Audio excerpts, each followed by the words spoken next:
Hello everybody, my name is Katem. Welcome back from the video of Suzerain. We're going to continue this series. In the last video, we went ahead and started the project of the highway right here. We weren't actually building it just yet, we were just focusing on it. We knew what we chose to do the highway, but now it's actually doing itself right now. So we chose which production or which company was going to deal with it. I chose the brand new company, which is the most secure one. It's not corrupted like the old ones, and in the side it's not like it doesn't mistreat its people and stuff, like its workers and stuff. I think it's a pretty safe bet. Although choosing the one that mistreats their company would have been good for economy, I don't think I want to do that. So we're good for now, boys. We also have this whole situation escalating over Nabol. We'll see if there's a war that's going to come up eventually or not. We got two things coming up. The meeting with Koronti, the presidential state car, road to Conriat, or the economic relief plan, boys. So what do we do with that? Let's see. Okay, so we do have a relief act that we need to do. So with the assistance of the National Business Council, in the central bank, Simon Hall put forward a countrywide relief plan to mitigate the economic hardships that are being felt. We can either provide stimulus checks for people in need or bail out businesses under serious financial strain, or decide to not approve the plan. So either way would cost me government budget, which I don't have a lot of right now. But bailing out businesses under financial strain, I think businesses would be a lot better than stimulus checks for people. But I think the people is more important in the long run. I'm not sure, boys. I do have to go for the businesses though. Financial strain. I think if businesses go down, the people are going to lose their jobs anyway. So I think it's better for the businesses to do well. So let's just bail out the businesses and use one government budget point, boys. Let's do that. Now, that might not be the best thing to do, but we'll see how this goes.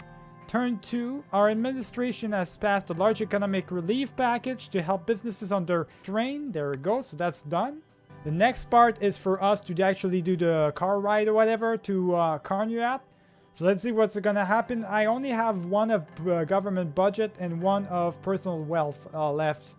So hopefully that thing that I did with the budget, hopefully it's going to help out or at least slow down a little bit the economy downside. So hopefully it's going to help us out on that. Also have something else, country overview, got to bring new stuff in the economy. So businesses bailed out. So we're good. The government supported businesses under financial strain and helped them recover. This action slightly stabilized the downward unemployed spiral. There we go. I do want to fix the unemployment, that's for sure. Alright, so Conriat, let's see what this is. We were added to the meeting location set by Marcel Koronti. The motorcade was made up to the most confidential and trustworthy team. After a few hours of driving along River Iskel, we took a turn before entering Conriat. The darkness started setting in as we drove up to a hill. Where are we? Look out! I'm gonna just look outside. There we go. I could see some giant stadium lights at the hilltop far away in the distance. It looked like a massive complex.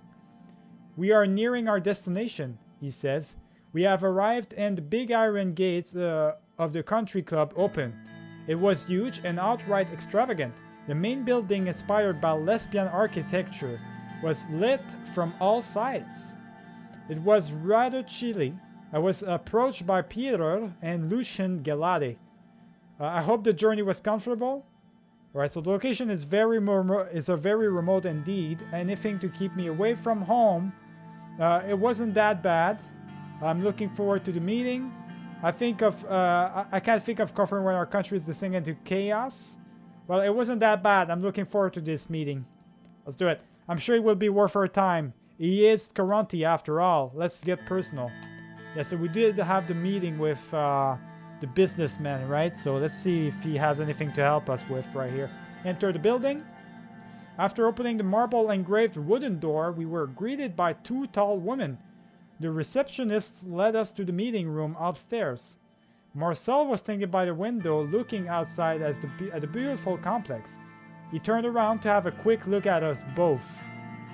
He was really handsome man with fair hair. He walked towards me, his hand reached out for a handshake. Reach out for a handshake as well. I'll do it. I'm not gonna let him hang out like that. There we go. Shook his hand. He had a firm grip. It's such a pleasure to meet you in person, Mr. Koronti. I appreciate your efforts to reach out for a mutually beneficial friendship. Thanks for hosting us. I admired your father very much. May he rest in peace. Welcome. Your kind words have touched me. Vice President, he was indeed a great man. May he rest in peace. He was a true entrepreneur. Please accept our condolences. We are saddened. There you go. He would have been very happy to hear this from you, Mr. President. It's time to look forward. Let's talk about our bright future. Yes, there is much to discuss. Let's have a seat. I heard about your meteoric rise. No. Yes, there's much to discuss. Let's have a seat. There we go. Marcel gently pointed at the seats. We sat down around a gigantic table. Before speaking, he knocked on wood. The past months have been tumultuous, to say the least. I'm glad you and your family were unarmed at the shooting. The whole incident must have been a shock for the kids. They aren't used to what we lived through back in the late 20s. I still remember when my father took us out to the country when it became too dangerous in Korea. They were startled, but the important part is they are safe and sound. Spare me your life story? No, I'm gonna do the small talk. It's important to do that, boys. Of course, that is all that matters. No family should suffer from tragedy ever again. We had enough of that. Well, I am known to be a straightforward person, so let me get to the point without wasting your valuable time. It was during the Alfonso campaign that when I was struck by what you have done within the party. Marcel started to look at one of the paintings on the wall. Look at the painting. The famous piece depicted a giant sleeping beneath a village. The trees, rivers, and hills were all part of the giant's body. Its eyes were two caves looking at the people. It showed daylight at the far left and nighttime at the far right. The giant seemed to be watching the village. It was totally unbeknownst to the villagers. Marcel pointed his fingers at me. You said we will transform this nation, Mr. Rain. My conglomerate has a way of doing things and I don't want them to change. So I want to cooperate with you. Please explain further. The intent is mutual. I'm gonna say it straightforward. It's mutual. I need some help speaking. So I really need to be wise about what I say. You might have the people's support now, Mr. President, but what happens when you make mistakes? Everybody makes mistakes. What is that supposed to mean? Let's hear his point, Vice President. Being a president in this country means having many enemies. Enemies that would resort to anything to bring you down. Let's say these enemies cause a scandal or leaked sensitive information from the administration. These would be destructive if they were released. I see what you're getting at. Continue. You are playing a dangerous game. Are you threatening me? Well, I don't know. Continue, I guess. I'm not going to say he's threatening me. I'm just going to assume that he's not doing that. Assume that the articles would actually protect your integrity no matter what. Try to imagine how up to 5 million people I reach will not lose faith in you. Let's hear your offer. What do you want in return? Well, what do you want in return exactly? I want two things, Mr. President. Number one is a guarantee from you that the reigning administration won't meddle in HOS affairs no matter what happens. Number two is a simple gentleman's favor for the future. Let me prove my services to you first, and I'm sure you won't disapprove when the time comes. This is far too risky. It's an interesting proposal. Well, how do I know I can trust you? My circle advised against this. They don't even know we are meeting, Mr. President. We both put ourselves at risk here, but I am willing to trust you. The question is, are you willing to trust me and accept this offer? We have a deal. What do you think about this, Lucian? You have been awfully silent, Peter. I don't care about Peter. I think he's a bad dude. The vice president, I really don't care what he thinks. I think the strategist should be the one I should be listening to. So, Lucian, what do you think about this? Leaned to my ears and whispered, I think it is a good deal. He is right. We will need the media support. With his newspaper and channels on our side, we can dodge a lot of bullets. Oh, he's from the media. Okay, I see. The one thing that bothers me though is his favor requests. We do not know what it is, and he could ask for something that could point fingers at us. Interesting. Marcel interrupted us. So, do we have the deal? I don't know if I want to have a deal with the media, boys, to be honest. The media is like bullshit to me, man. The media has always been full of shit. It's a rough one, to be honest. I don't know exactly what he would give me. I'm not sure. He says he would give me a lot, but I don't know. It's too risky. It's just too risky. I'm going to refuse, boys. It's too risky. Such a shame, Mr. President. In here I thought we were going to be good friends. It's a shame, really. Goodbye, Mr. Koronti. Remember who you're speaking to, Mr. Koronti. Well, I regret coming here to see you. Well, remember who you are speaking to. Oh, I know very well. Let's leave. We left the complex and entered the car. I thought that would have ended better. Agreed. Well, it was your idea.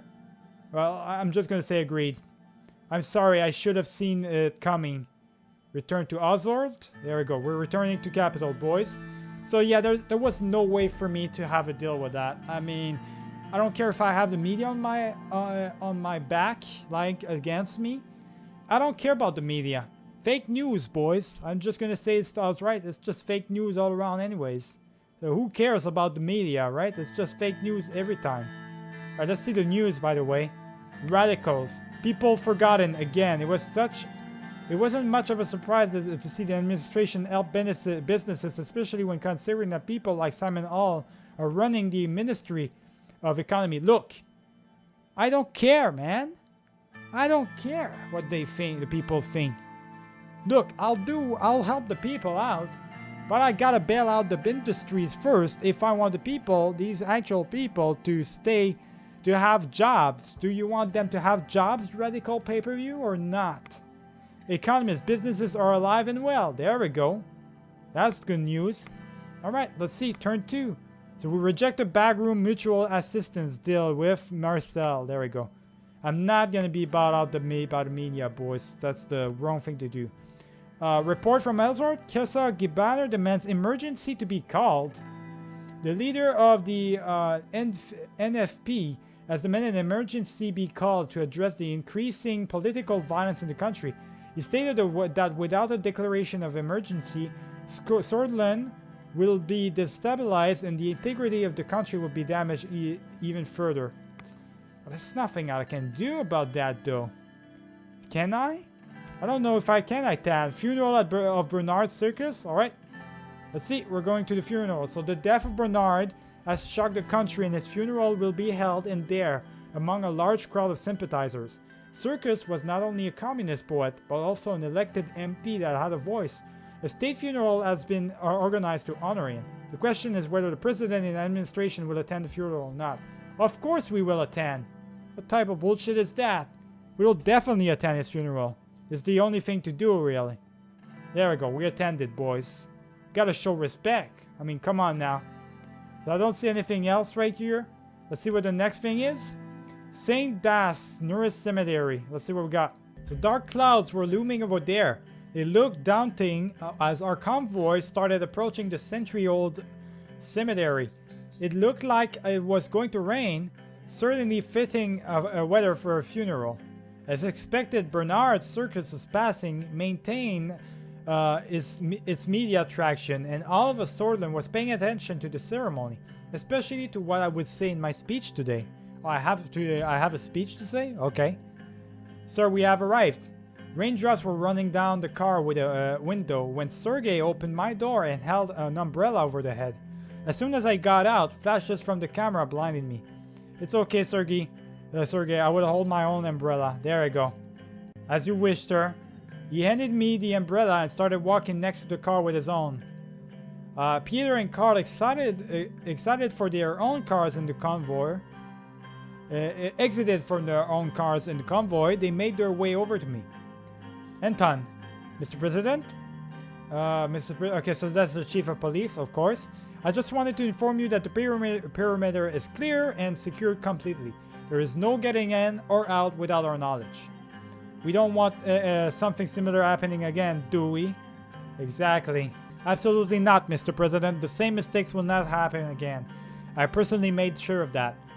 Good. If anything happens to Anton, you will have to answer to the First Lady. Exactly.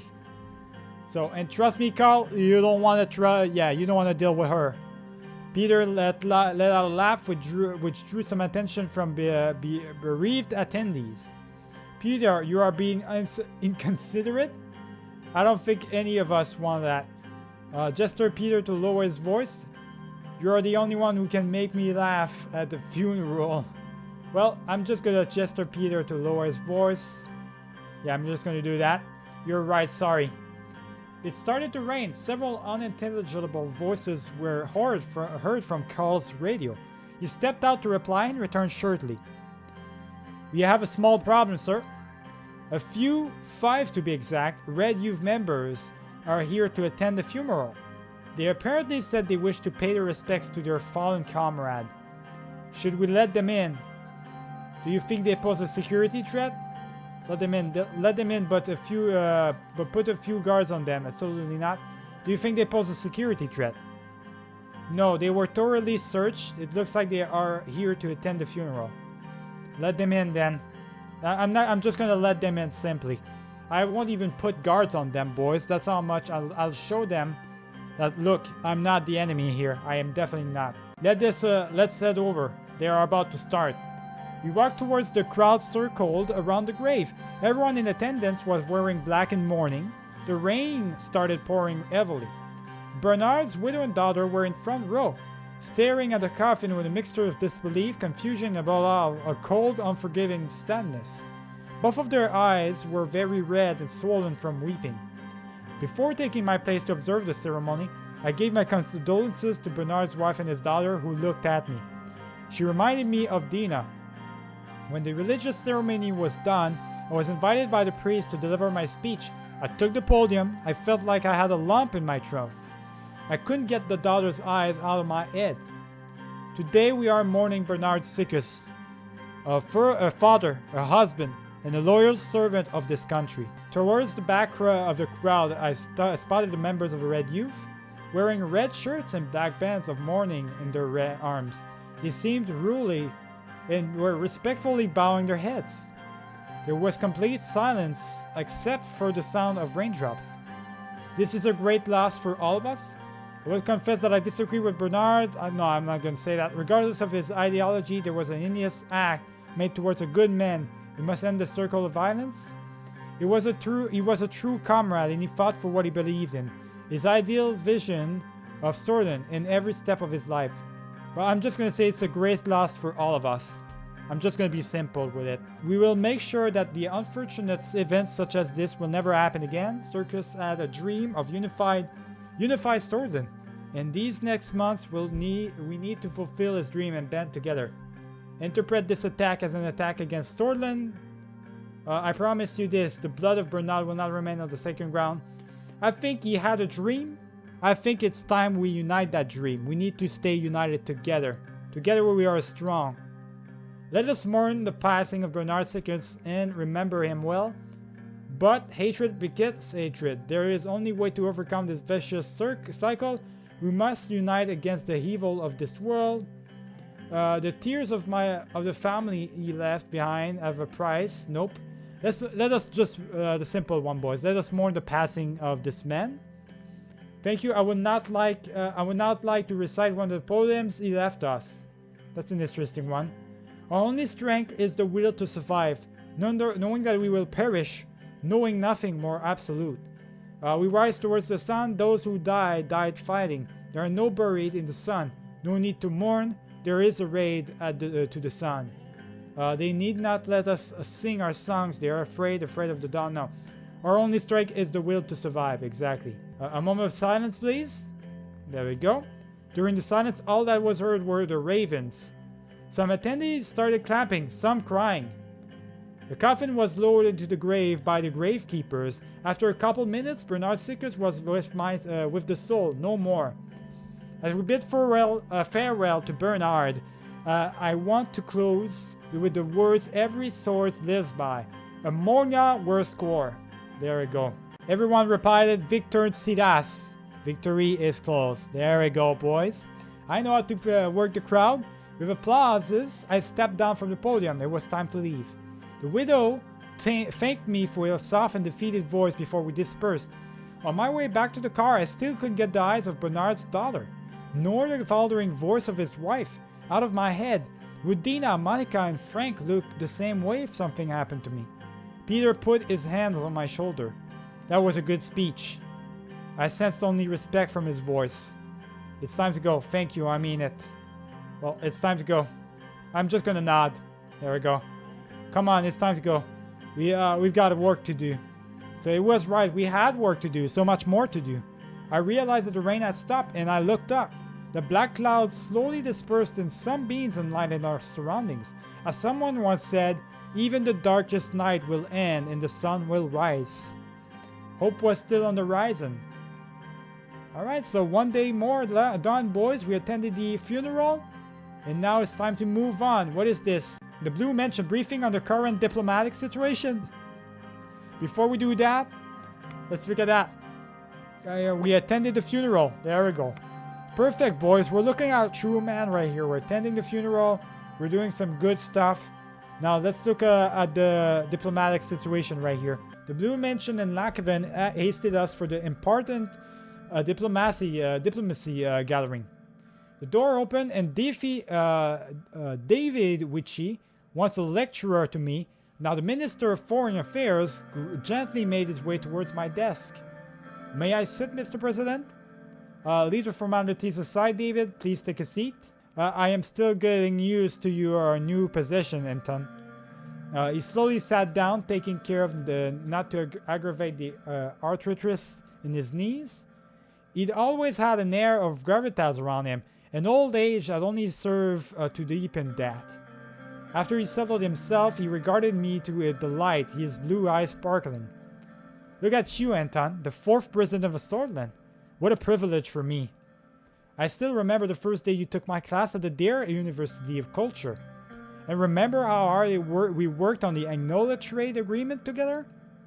Countless late nights in Ministry of to finalize. It was an experience for sure. Yeah, I would say that. We signed our best trade deal yet, with a good slew of trade advantages over Agnola. It was even somewhat unfair from my point of view. Somewhat the inexplicable ebb of flow of life has led us here, to positions where we can change the course of history. Everything happens for a reason, David. It was meant to be. We got a little lucky, that's all. This is our opportunity to shape the future, and we will do that. We will do precisely that. I'm just gonna say everything happens for a reason. I don't believe in destiny, but sometimes it feels convenient to do so. He started coughing again, this time for longer. Would you like some tea or water? How's your health? Oh, I haven't had any big complications except the usual after that heart attack earlier this year. The health complications aren't a hindrance to my work, of course, but thanks again for asking. How is the Rain family? We are slowly starting to get used to the routine. Monica is really taking the First Lady role. Yeah, exactly. As the time passes, I realize it more. Family is the most important thing in life. We must take care of them. The door opened. Joseph and Lucien joined us for the briefing at the tall case-closed clock. Hit the hour mark. There we go, boys. I'm having a hard time reading here. Peter, however, was missing. I wonder if he was late from all the drinking he did at the party in Lakeven. He drank a lot again? Alright, so we'll talk about later, Mr. President. Welcome here, everyone. How was your travel to Lakeven? Alright, let's just begin. Alright, no more formalities. Very well. I will start by providing a brief overview of our current status with our neighbors. What would you like to start with? I'd like to start with Willen because they're the one who are possibly at war with us right now. They're starting to be at war. Oh no, it's actually these guys. Never mind. So it is tumultuous in the south as always. Victor Smolak is expanding his powers among protests from Vezek people. He is quite positive about normalization of relationship between our countries. Reports indicate that they have been warming up to the continent international aid. As you know, Willen's stability was always a concern for the region. But if we want to help them, we must treat refugees like we did in the 30s. I still can't stomach the inhumanity of those people suffered. A trade agreement with these people would improve stability and increase mutual trade. Why help such a disorganized state? Not sure about what we can do to help them? Sutherland paid enough by housing millions of refugees during the Willen's civil war. No more. Yeah, I'm not housing any more refugees. Forget about that. And when we had our civil war, they were there for us. That is our refugee rights work internationally. Our main goal should be to avoid a refugee crisis like the late 20s.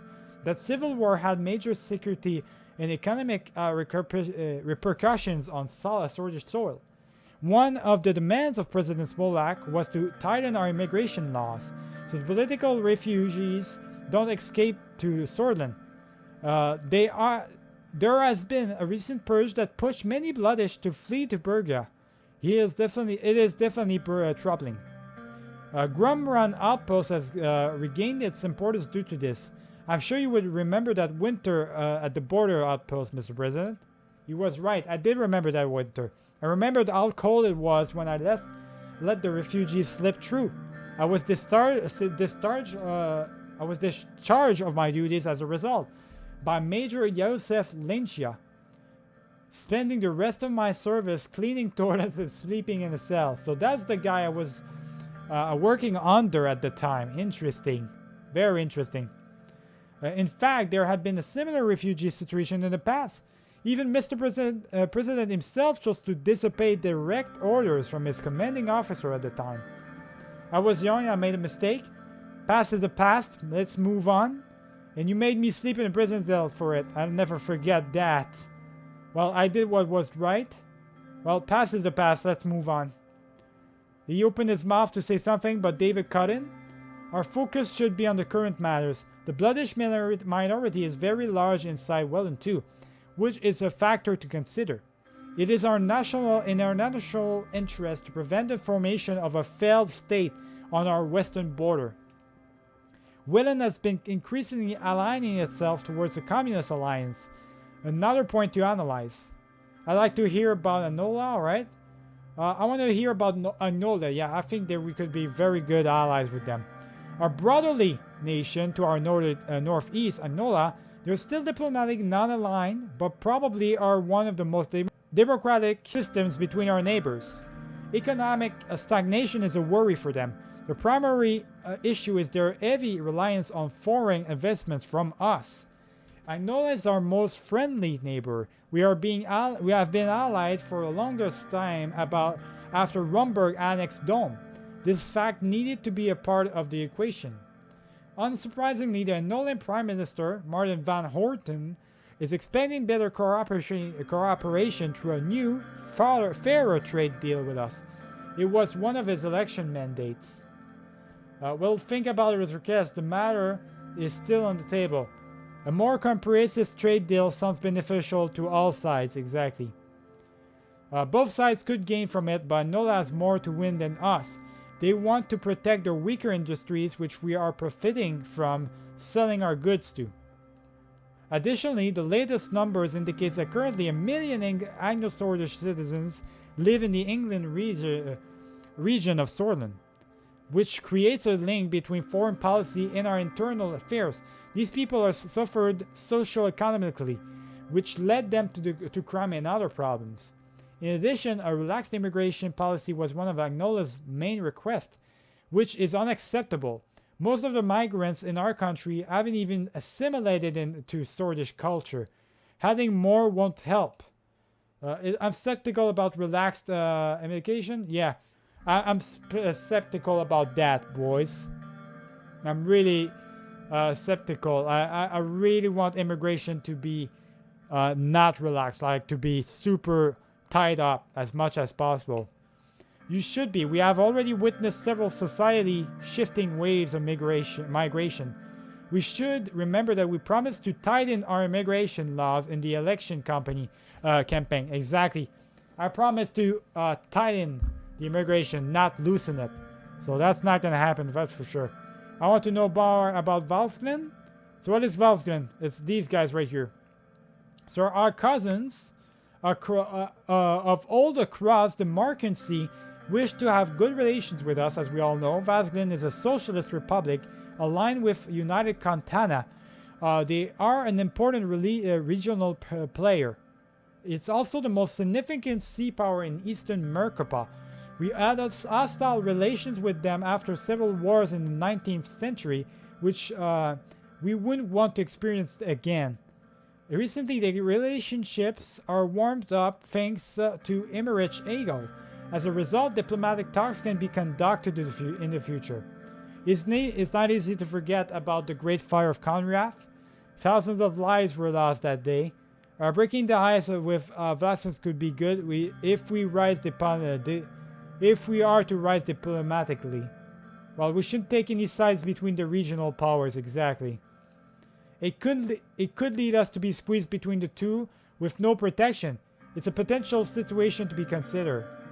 They haven't been in a good relationship with us for the past 200 years. Recently, they have also joined the Communist Contana Security Pact, subjugating themselves to the United Contana. On top of that, territorial issues flare up between Anola and Valsglen because of the Hygilan Island. Swordfish Navy is very concerned with the volatile situation. Lucian looks slightly worried. Unfortunately, billions of Swordfish Ren worth of cargo is transported close to Valsglendian maritime borders on the Marken Sea on the Grey Strait. This causes significant risk to imports and exports in the case of deterioration in relations. Strait is of higher strategic value to us, exactly. The Navy is keeping an eye on the situation from a distance, right? We are actively moderating the sea routes and cargo ships. For now, there is no immediate threat, but we don't know what can happen in the future. Two important neighboring countries remain, Lesbia and Rumburg. Which would you like to hear about first? Let's hear about Rumburg. We already know we're about to be at war with them. Alright, so now to the most troublesome nation, Rumburg.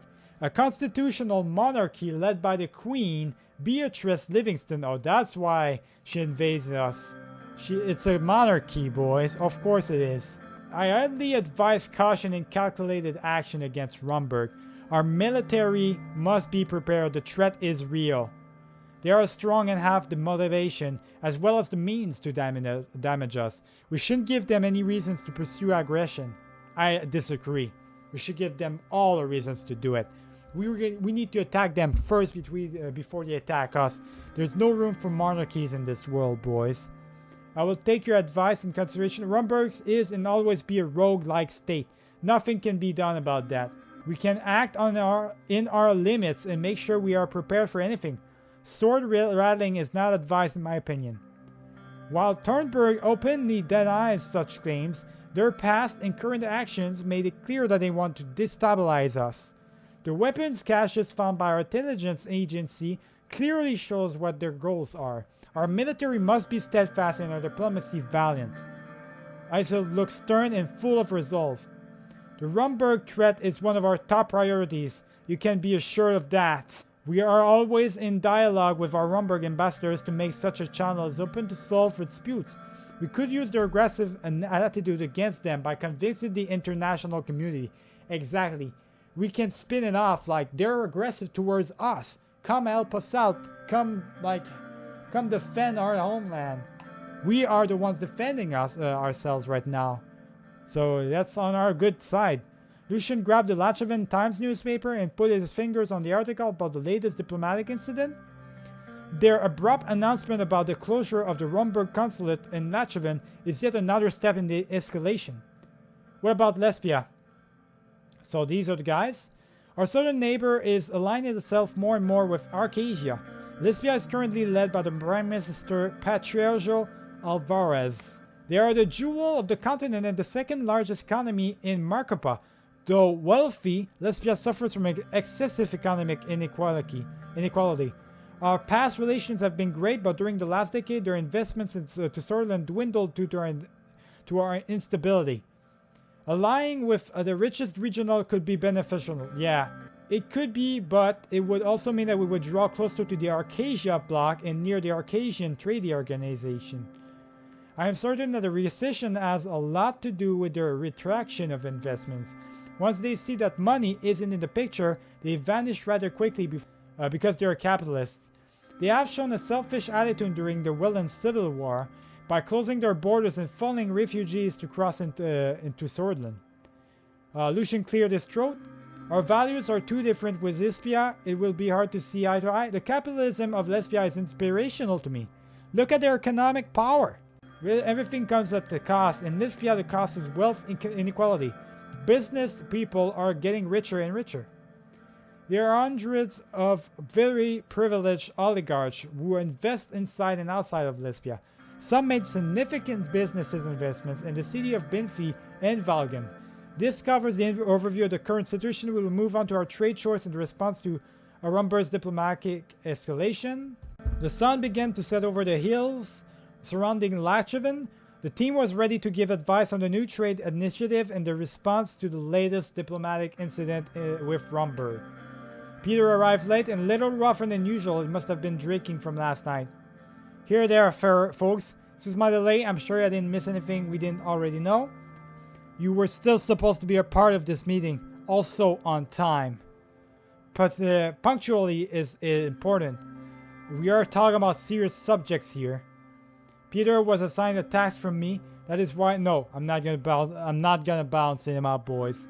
They have a point, Peter. We should have discipline in the cabinet. Lucian and Isaac looked at Peter before David moved away from the subject. The vice president will be part of the trade delegation, so it is great to have input at the subject, but also on the Rumberg situation. There are two issues at hand. Which topic would you like to tackle first? Alright, well, before we tackle into any of those, boys, we'll actually end the video here because it's getting a bit late right here into the video. Our only strength is the will to survive. There we go. And President stands together with Red Youth. There we go, boys. So, we're going to stop it right here. Remember to leave a like and subscribe if you enjoyed the video. I'll see you guys for the next one. Keep it easy.